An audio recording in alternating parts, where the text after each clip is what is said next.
मिथिला मंच न्यूज के पहल पर डीएमसीएच अधीक्षक डॉक्टर आर प्रसाद ने मरीजों के परिजन के लिए डीएमसीएच इमरजेंसी के सामने एक शेड के निर्माण का आदेश दिया है, जिसका काम शुरू हो चुकी है। वहीं डीएमसीएच अधीक्षक डॉक्टर आर प्रसाद ने मिथिला मंच न्यूज से बातचीत में बताया कि डीएमसीएच में इलाज के लिए आए मरीजों को हर संभव मदद के लिए डीएमसीएच प्रशासन हमेशा तत्पर रहेगी, जिससे मरीजों को समुचित इलाज हो सके।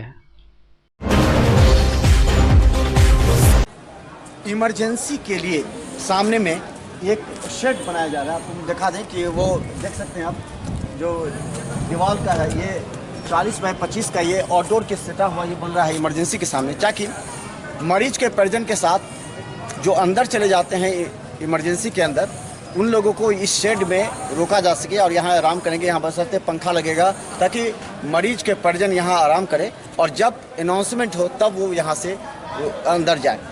ये समस्या है और इस समस्या को दूर करने के लिए देख सकते हैं एक तरफ मिट्टी गिरा दिया गया है, यानी कि इसे ऊंचा करके बनाया जाएगा, जिस पर मरीजों के शेड के लिए ये इमरजेंसी के ठीक सामने, यानी इमरजेंसी की जो तस्वीर बदलने की परिकल्पना हम लोगों ने की है उसका एक प्रारूप है ये, और इस प्रारूप को जल्दी देखने को मिलेगा जब यहाँ एक शेड बनेगा और सिस्टमेटिक ढंग से इमरजेंसी को सजाया जाएगा।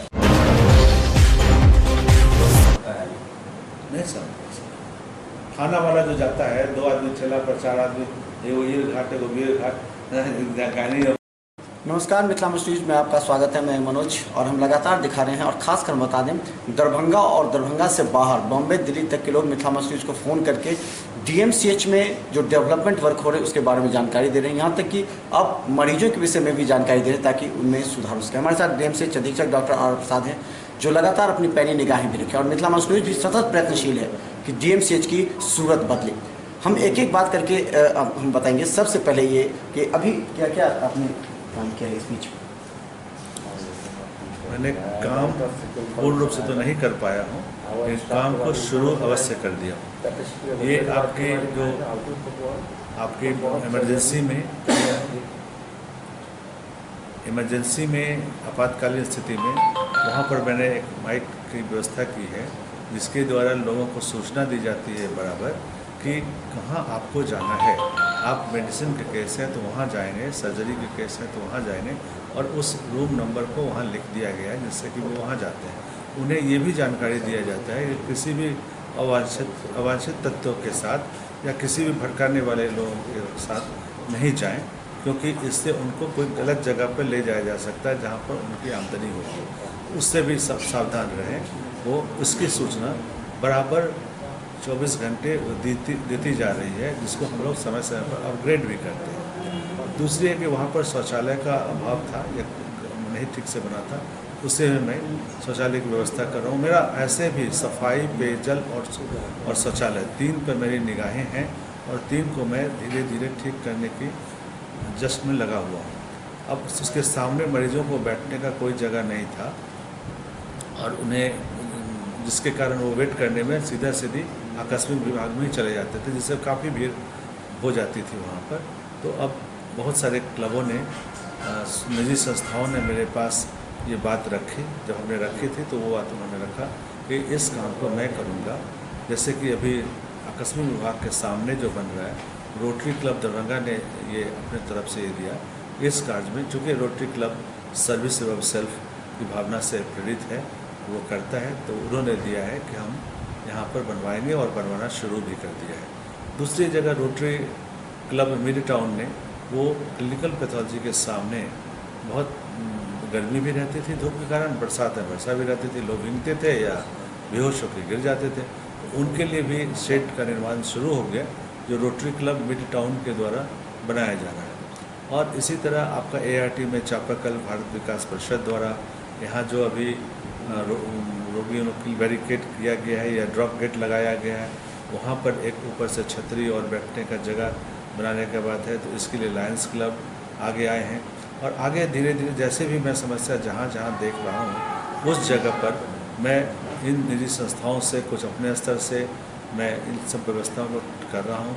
मैं समझता हूँ कि इससे बहुत कुछ। एक और मेरे मन में बात आई है कि जितने भी लोग यहाँ पर हैं, ऑफिशियल रूप से तो मैं नहीं कर सकता हूँ, जो भी दोनों तरफ से सब्जी, फल, मछली ये सब बेचते हैं और बहुत सारे लोग ठेला पर लगाए रहते हैं। मैं इन ठेला वाले लोगों से अपील की है कि कोई और मैंने एसओबी को भी मैं ये कहना, मैं एसडीओ को भी साहब को भी मैंने कहना चाहूँगा या नगर निगम से बात करना चाहूँ, इन्हें विस्थापित करके कोई ऐसे जगह पर, सुरक्षित जगह पर स्थापित कर दें ताकि इनका काम भी चले और हम लोग कोई परेशानी भी नहीं हो। इसके दिशा में मैं भी बातचीत कर रहा हूँ, विमर्श कर रहा हूँ और इसे भी एक कार्य रूप देने की कोशिश करूँगा। खासकर बता दें कि 2-3 समस्या है जिसमें गंभीरता से विचार करनी है कि फुट स्टेप डॉक्टर और नर्स ने कंप्लेन किया था कि बगल से जाते हैं तो उसे चोट लग जाती है। तो हालांकि इस पर बात भी हमने की है, जो फुटकर विक्रेता संघ के हैं अध्यक्ष, उन्होंने कहा है कि उन लोगों को अगर बाहर कहीं ऐसा जगह दे तो वो सारे दुकानदार वहाँ से चले जाएंगे। जी, हमने वो जगह भी देखा है, आउटडोर के सामने में बहुत बड़ा जगह है, उसी को मैं फ़िलहाल चिन्हित किया हूँ और इसके विषय में नगर आयुक्त से मैं विमर्श करूँगा और एसडीओ साहब से भी विमर्श करूँगा ताकि उन्हें एक जगह भी दिया जाए और उस जगह पर वो लोग स्थापित होंगे और उनका भी काम होगा। मरीजों की भी बहुत सारी ज़रूरतें होती है जो कि यहाँ पूरा नहीं होता है, उन्हें भी नज़दीक जाकर कुछ लेने में समस्या नहीं होगी और उनका समस्या का हल भी होगा। अच्छा, ये इमरजेंसी की सूरत बदलने की बात हुई थी जो जूनियर डॉक्टर्स में, उसमें अभी तक कोई रिकॉर्ड रूम केवल खाली हो पाया, उसके बाद फिर अभी तक कुछ प्रोग्रेस नहीं उसमें आया। उस पर हमने बात की थी कि कुछ सिस्टर के रूम में है बहुत सारा चीज़, तो उसमें कुर्सी, टेबल, रिकॉर्ड्स टूटे बहुत सारे मशीन पड़े हैं। तो हमने बात की थी कि इसको खाली करने का, तो उनकी बात ये थी कि आखिर इसको रखे कहाँ। तो मैंने 2-3 जगह सर्जरी में चिन्हित किया है जिसका दरवाज़ा नहीं था कि दरवाज़ा लगा दो ताकि वो उन सामानों को वहाँ हम लोग शिफ्ट करा दें और तब वो जगह खाली होता है तो उसमें मरीज की ही रहने की व्यवस्था की जा सकती है। जैसे कि वहाँ पैथोलॉजी और ईसीजी भी मैं शुरू करने का सोच रहा हूँ ताकि एक कमरा भी अगर हो जाएगा तो उसमें पैथोलॉजी और ईसीजी मशीन जो है सुबह उसमें सुचारू रूप से चलाना लगातार हम बता दें कि हमने ये भी कहा है कि दरभंगा डीएमसीएच की स्थिति थोड़ी सी बदल रही है, सुधर रही है तस्वीर, हालांकि थोड़ा सा विलम्ब हो रहा है। कई मरीजों ने ये भी शिकायत की है कि नर्सों की गंभीरता कम दिखी जा रही है, रात में कई बार पानी नहीं उसका ख़त्म हो जाता है फिर भी चढ़ा रहता है, फिर इस तरह की कई समस्याएं जिस पर इंजेक्शन टाइम पर नहीं मिलता है। ये देखिए, ये 2 समस्या के बारे में मैं नर्स का सिर्फ दोष नहीं दूँगा, ये हमारे प्रशासन में भी ऐसी बातें हैं जिसकी मैं खुलासा करने जा रहा हूँ अभी आपके माध्यम से कि जहाँ 1200 की ज़रूरत है नर्स की, वहाँ पर सिर्फ 294 ही कार्यरत हैं और उसमें भी स्टाफ नर्स है, सिस्टर नर्स नहीं है अभी हम लोगों के पास में। मैं सरकार को भी इसके बारे में एक ज्ञापन देने जा रहा हूँ कि इस रिक्तियाँ को जल्द पूरे करें और ये भी 1200 उस समय का था, 5 से 10 साल पहले का था, लेकिन अब उस रेशियो में तो और भी बढ़ना चाहिए। बढ़े क्या, घट ही गया है। अब सिर्फ मेडिसिन वार्ड की अगर हम बात करें तो 2 ही स्टाफ नर्स उसमें पदस्थापित है। अब दो नर्स से कभी उम्मीद ही नहीं किया जा सकता है कि वो 65 लोगों को सुबह से अगर स्थापित करती है तो जाते उसको समय लगता है। कभी कभी एक का पानी या सुई दे रही है, उसी समय दूसरे मरीज का भी ख़त्म हो रहा था, तो देयर एट लॉस। उनको बहुत परेशानी है कि वो आधा सुई छोड़ करके दूसरे का पानी दौड़कर बंद करें। तो ये हम लोगों की तरफ से कुछ है। हालांकि इस दिशा में मैंने कुछ जो छात्राएँ पढ़ती हैं नर्सिंग स्कूल में, मैंने मॉर्निंग आवर में उनका डेमोन्स्ट्रेशन वहाँ किया है ताकि वो सीखे भी, कुछ उन लोगों को मदद भी करें, इसके लिए दिया है, लेकिन तब भी बहुत कम हो जाता है। तो हम सरकार को इसके लिए ये भी लिख के दे रहा हूँ, ज्ञापन दे रहा हूँ कि ये रिक्तियाँ जल्द से जल्द पूरा करिए। जो कि 65 पर एक नर्स पर आप सोच लीजिए कि 35-36 पेशेंट्स आ जाते हैं, संभव ही नहीं है। वो अपना कार्ड अपने स्थिति के अनुसार जो उनसे रिस्पेक्ट करते हैं आप, उसके अनुसार काम कर सकें, ये कतई संभव नहीं है। वो भी आखिर एक सजीव मानव प्राणी हैं, उनकी भी कुछ कमियां होती हैं, कभी उसकी तबीयत भी खराब होती है। रात भर रहने के बाद वहाँ काम करने के बाद दूसरे दिन भी फिर उसी तरह से कार्यशील रहे, और ये सब स्टाफ नर्स थोड़ा उम्र के ऊपर चली गई, तो उनसे इतना हम लोग सोचें कि अपना कार्य को उस तरह से कर सकें, नहीं पॉसिबल है। हमें उन्हें उनका दल देना होगा, जितनी उनकी संख्या है वो देनी होगी, तभी वो अपनी योग्यता का 100% दे सकते हैं। तो अच्छा, सांप काटने के जो इंजेक्शन और कुत्ते, उसकी अभी तक अवेलेबल किस तरह है? हाँ, ये भी आपने एक अच्छी बात बताई कि AVR anti rabies vaccine area भी अभी भी फिर ख़त्म हो चुका है। बार लिखने के बाद BMSICL को लिखने के बावजूद भी हमें नहीं उपलब्ध कराया जा रहा है। मैंने मंत्री जी से बात की थी, वो बोले कि उपलब्ध हो जाएगा।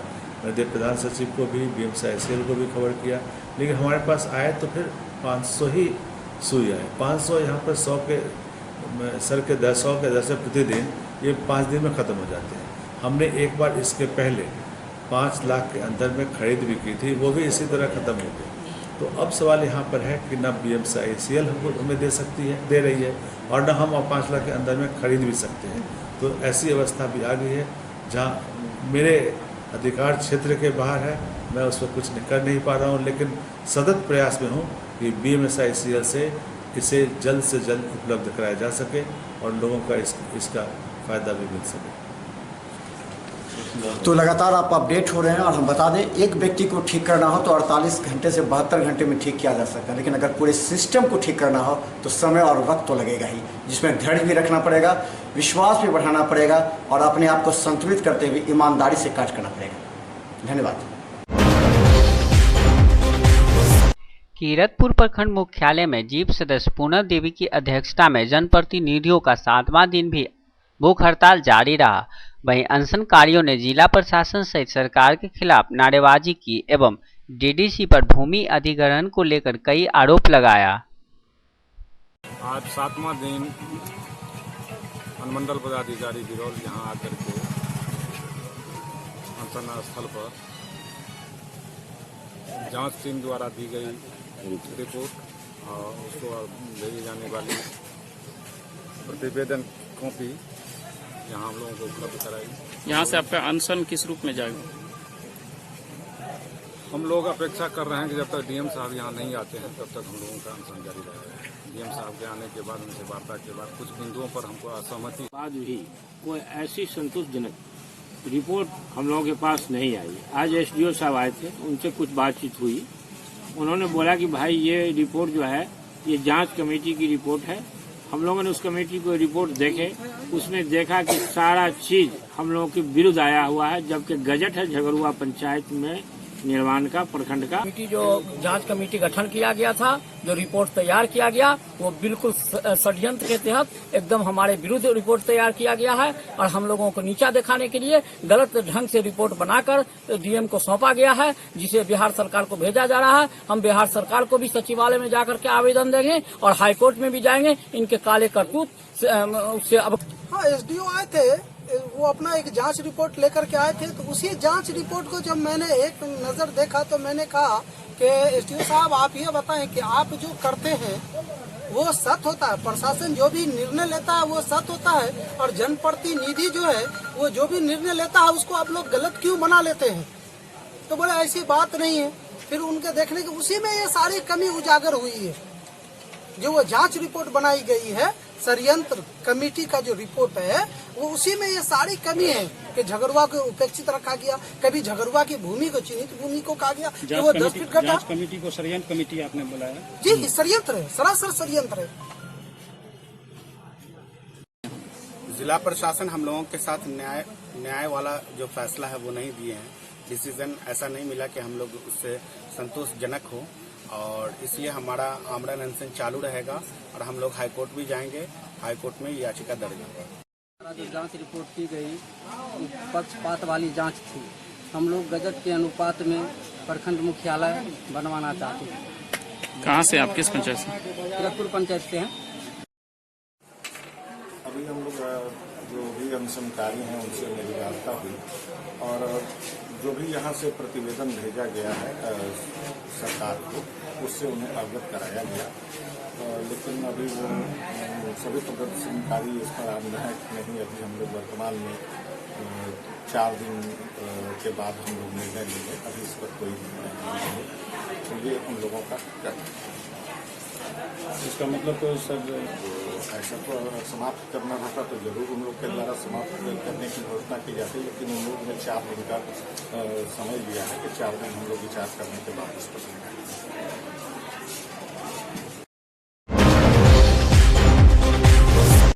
संबंध महाविद्यालय संघर्ष समिति के द्वारा अनिश्चितकालीन आमरण अनशन जारी।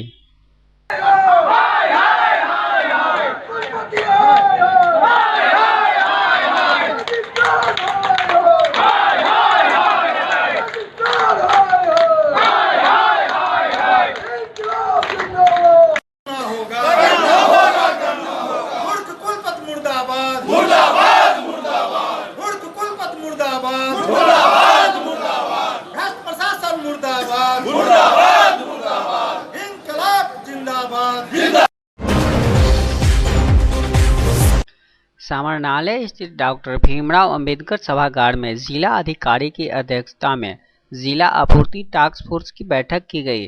बैठक में कई बड़े पदाधिकारी भी उपस्थित थे। दिया जाएगा तभी आप कीजिएगा। आपको क्या काम है? रेगुलर इंस्पेक्शन नहीं कीजिएगा तो और क्या काम है आपका, बताइए।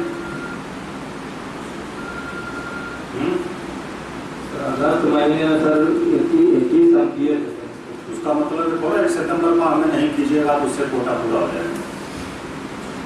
हर माह हमें करना है, तब वेतन कटौती करेंगे तो 105 करिए सर करिए, 10% कटौती करेंगे, विभाग को भेज देंगे, सर्विस बुक में दर्ज करा देंगे। यदि का अप्रोच नहीं हो रहा है, एलजीओ साहब आप मॉनिटर करिए इनको ठीक से, इनका क्रियाकलाप हमको ठीक नहीं लग रहा है। हर चीज में पीछे हैं और इंस्पेक्शन करना है उसमें भी गायब है। आप मॉनिटर करिए अच्छे से, तो उनका कार्रवाई के विरुद्ध दीजिए, इनको उनके विरुद्ध कार्रवाई करेंगे अच्छे से, यहाँ से बिजनेस भी कर देंगे। जहाँ रहना है तो अच्छे से काम कीजिए, नहीं काम कीजिएगा तो रहने की आवश्यकता नहीं। विभाग में जाकर के योगदान दीजिए, विभाग को जहाँ अच्छा लगेगा वहाँ भेजेगा। और किसका जीरो है? ये मैं एसडीओ को वीडियो कौन नहीं गए थे जांच करने के लिए? पूर्वी वाले वीडियो साहब हैं, तो पूर्वी वाले वीडियो साहब कहाँ हैं? दरभंगा सदर, हायाघाट, नहीं सर, दरभंगा सदर और बहादुरपुर 2 जगह जीरो है। पर ये जीरो नहीं रहे, डीएम साहब कहीं रिव्यू करेंगे तो प्रॉब्लम हो सकता है, इसलिए जीरो को दूर करिए। और निष्मैच अभी तक 279 में 78 हुआ है, माने आवेदन प्राप्त हुआ है, तो 279 मतलब 2 लाख अभी बाकी है। तो इसको जरा प्रायोरिटी, हालांकि अंत्योदय को रखिए मगर इस ओर ध्यान, इस ओर भी दीजिए। पहला प्रायोरिटी अंत्योदय, दूसरा प्रायोरिटी RC1, तीसरा प्रायोरिटी ये। प्रायोरिटी निर्धारण करिए उसके अनुसार।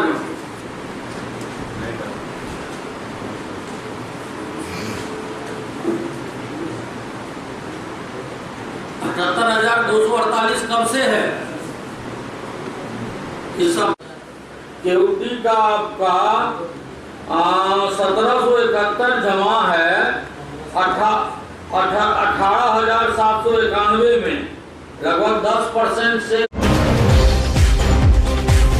एमएलए एकेडमी लहरियासराय में जिला शिक्षा पदाधिकारी के द्वारा जिले के सभी प्रधान अध्यापकों की मासिक बैठक बुलाई गई।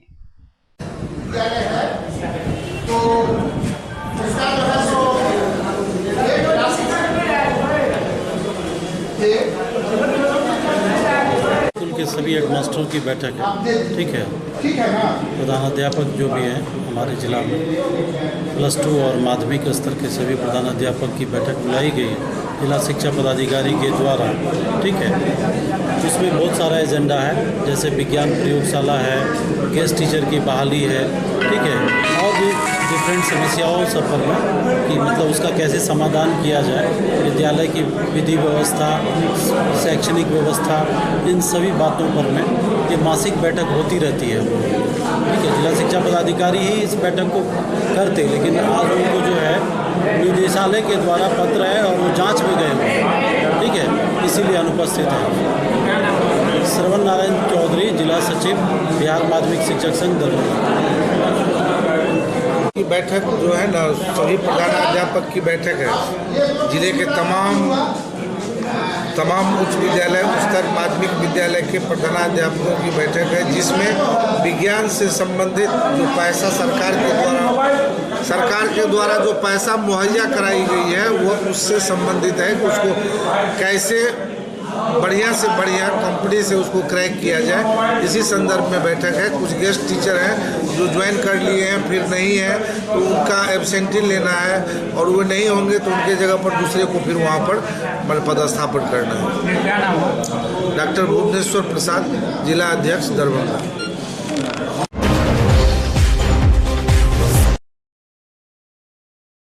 राष्ट्रीय लोक समता पार्टी के द्वारा लहेरियासराय स्थित डाक बंगला परिसर में दलित महादलित अति पिछड़ा अधिकार सम्मेलन का आयोजन किया गया।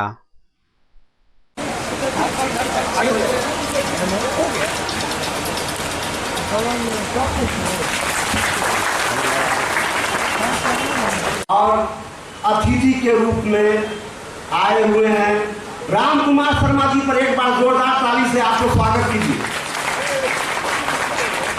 और मेहमान खुसूसी राम कुमार शर्मा जी हैं और हमारे मेहमान जो आए हुए हैं उनका नाम मैं ले रहा हूं। हमारे मेहमान हैं राष्ट्रीय लोक समता पार्टी के राष्ट्रीय महासचिव और इस जिला से हमेशा रुचि रखने वाले हमारे बड़े भाई अरुण कुशवाहा जी, मैं उनका भी स्वागत जोरदार तालियों से करना चाहता हूं। और हमारे मेहमान खुसूसी जो अभी कुछ दिन पहले हमारे पार्टी के अल्पसंख्यक प्रकोष्ठ के राष्ट्रीय अध्यक्ष चुने गए हैं औरंगजेब अरमान जी, उनका भी जोरदार तालियों से स्वागत करें। और हमारे मेहमान एक और आए हुए हैं जो पार्टी के प्रदेश उपाध्यक्ष हैं राष्ट्रीय लोक समता पार्टी के और अति पिछड़ा के बिहार के अध्यक्ष भी इंचार्ज भी हैं जितेंद्र नाथ जी, मैं उनका भी जोरदार तालियों से स्वागत करना चाहता हूं। साथ में आए हुए हैं कुंदन जी, संजय जी, मैं उनका भी स्वागत करना चाहता हूं। और आज की सभा को संबोधित कर रहे हैं अति पिछड़ा प्रकोष्ठ के जिला के अध्यक्ष आफ्ताब अहमद साहब और संचालन कर रहे हैं पंकज पासवान जी। और इस सभा में आए हुए मेरे दलित पिछड़े अल्पसंख्यक और पार्टी के नेताओं और साथ साथ हमारे साथ मीडिया भी बैठी हुई है